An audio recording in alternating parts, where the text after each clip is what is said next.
好，呢個淘寶買翻嚟嘅電風扇啦，停電就有用噶啦。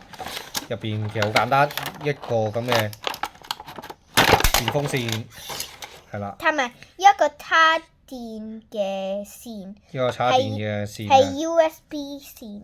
係啊，大概係 micro USB 係啦，micro USB 嚟嘅呢個，唔係 Type C 嚟嘅。同埋咧，仲有一條嘅。同埋有一條帶啊。係啊，有一條帶啦，咁樣。我哋之前開箱咗嘅，正常講冇依個咁嘅貼紙嘅。嗱，咁佢其實有少細風嘅咁樣啦。係大風啊！咁又吹下自己咁樣啦，得呢個風口位，咁嗰個線係咁細嘅，咁你大家諗下啦。可以有時咧吹到依度啊。係啊，咁樣啊嘛，呢個大概100蚊港紙到啦，買翻嚟咁樣。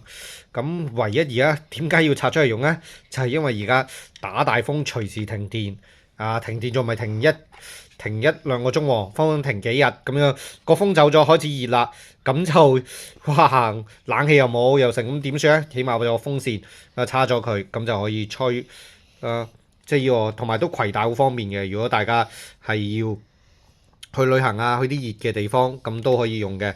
同埋佢最主要真係可以 USB 插電，有個鋰電池喺入邊啦，應該。好，今日呢個開箱到呢度。